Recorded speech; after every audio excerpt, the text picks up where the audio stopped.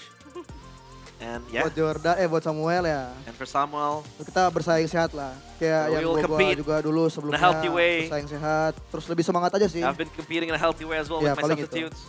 Menambah semangat I'm gonna untuk do the same. Boy. Yes. And Baiklah, oke good mungkin luck last for question untuk Samuel. teman-teman dari Onyx Esports. Ada yang pengen disampaikan kah Anything you untuk wanna say? tim RRQ?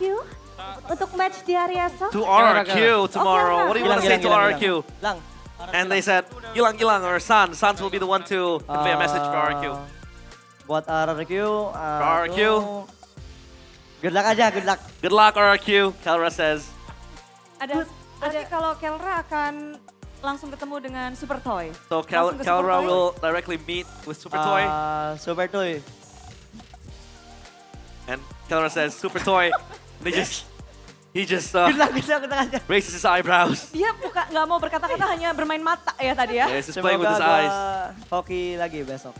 And Kelra says, I hope I'm lucky hoki again lagi besok tomorrow. luar biasa sekali. Walaupun tadi kita sudah melihat ya, tatapan mata dari Kelra we itu saw 1000 bahasa, 1000 artis. His eyes with a lot of meaning. Inilah dia. A lot of Tayangan perdana dari tim explanations, Onyx. and this is Mereka the berhasil debut win for menyapu Onyx 2-0 in dan season membuat 17. mereka They're bersama able to Alter get the Ego 2-0 masih mereka against Alter dapatkan. Ego. So, The win Sonic, secured. dapatlah kemenangan And this dari is tim Onyx. Onyx Esports.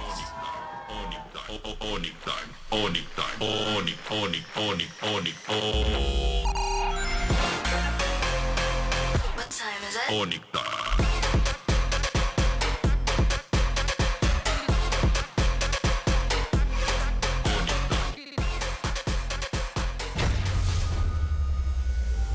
Out of all the questions that were thrown by the host, by Bude, and by Savilla, and out of all the questions we made in game, there's only one question that matters the most.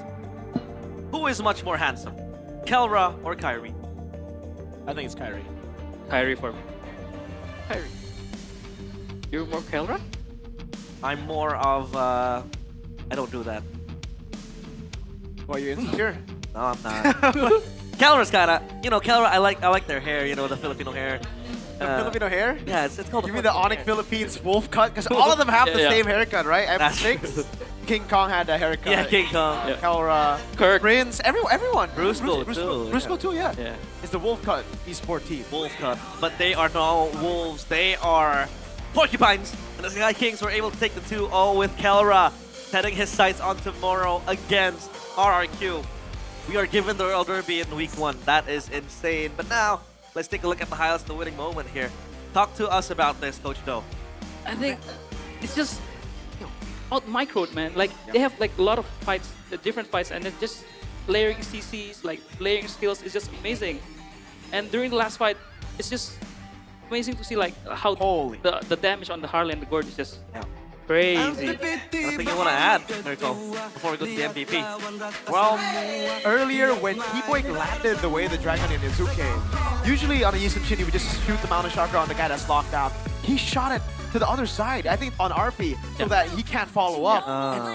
That's like perfect calculation. Because he knows that he can kill Yazuke without it. So he killed 2 birds with 1 stone. That was beautiful to see. That was insane from Kelra, but the MVP, the player of the match, presented by the official gaming phone, Infinix.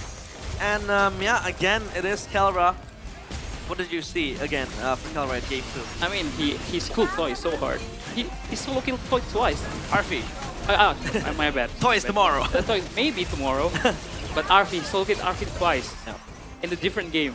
But yeah, but Onyx wasn't having it in the early game to the mid game. But man, they're so mechanically gifted. It doesn't matter. They will find fights. They will find a way on how to go back to the game. And yeah, this is the solo kill on Nino, Kyrie. I think this is one of the turning back points. By the way, this is also Fighter Emblem Yusuf Shin. Yeah.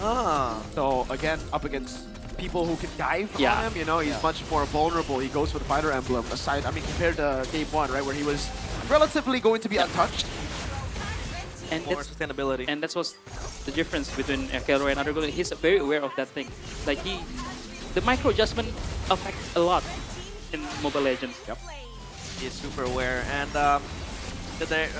nevertheless, Onyx did make a few blunders in the early game, and that's gonna be their material for evaluation later on.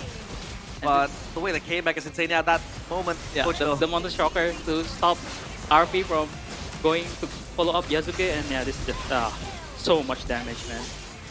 And we'll get to see it later in the item build, but not only did Kelra go for Fighter Emblem, the other change is War Axe. Last game he went for a Glass Cannon build, this game because he knows that he's much more vulnerable, there's a War Axe. Yeah, and that War Axe is the last item before he stole his boots. Yeah. So yeah, extra sustainability with the spell vamp as well. And also the Rose Gold, because he knows he's gonna get doped by Joy, and the Cloud also with the Blazing Duet. And yeah, it's just the micro changes that Kelra's made impacts a lot. Like, and it's you see how good Kelra is. With the Assassin, he can solo kill the Cloud. Even with the Fighter Emblem, he can solo kill the Cloud. So it just shows the proficiency. And yeah, and I think I haven't talked this enough. The Harley build is like, oh my god, this Harley build is so good, guys. You should try it. I mean, you see, Hijumi get one shot in the base. Yeah. With regen, No regen. no regen. So, yeah. Emblem, yeah. Kelra using the Fighter Emblem. Yes, Nino up for the Fighter Emblem too on the Suyo, and yeah, he kind of bullied the Lapu on the lane, but during team fights, yeah, he's very susceptible to magic damage from Suns and Kyrie. Yeah, Master Assassin for Dino though. Yeah, because he did you really think that he was going to be, mostly on Lupi? I mean, yeah, Lupi said that he got bullied, maybe courtesy of that emblem as well, but mostly he was rotating to help Turtle because I think he saw it, that the Suyo has the Soul Sever. Yeah. It kind of helped the Turtle fight, but again, it is harder for you to communicate with your jungler when you're the one playing it. Yasuke is crying that that the bait pose is very funny, but back to this, everything is self-explanatory. It was a perfect turtle by Alter Ego.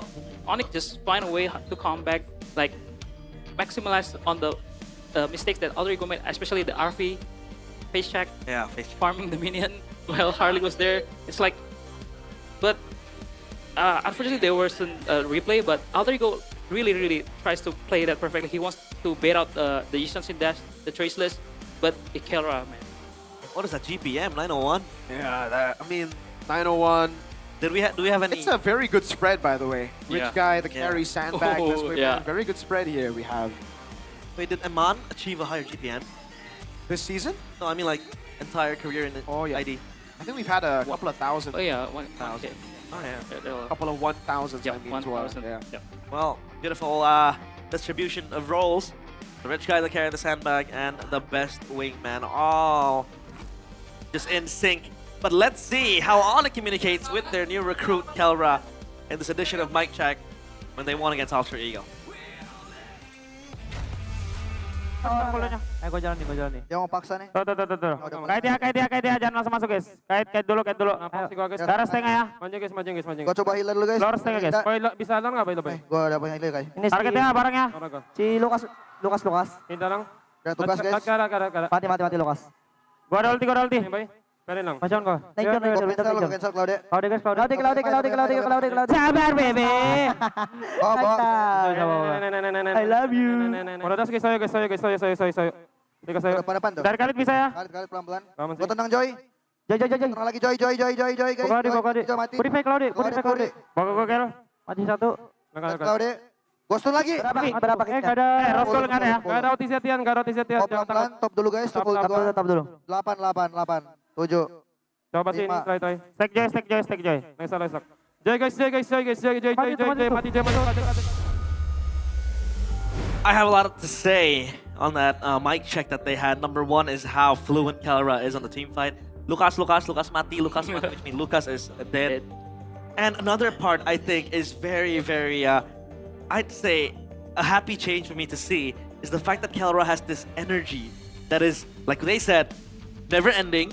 Yeah. He's super happy, super positive. And this is, to be honest, what was missing from Onyx, right? They, on stage, all they did was like, yeah, we're here just to play. We're a bunch of robots. We kill them. We crush them. That's it. But and Onyx on interviews as well, they have been very static. But with Kelra on the fray, it's like, it's a happy time. It's the Onyx PH fun. Onyx PH. But back on stage is Alyssa with an interview again. Kemenangan pertama dari Onyx. Selamat dulu dong coach. Untuk debut pertamanya sebagai coach dan kemenangan pertamanya di season kali ini. And congrats Coach CW, this is your first win in the season. How does it feel? It feels normal. Aku ambil jawaban pertama loh. It feels ordinary. Biasa senangnya ya. The happiness is ordinary. Jadi analyst pernah, sekarang jadi coach. You've been a player, you've been an analyst, and now you're a coach.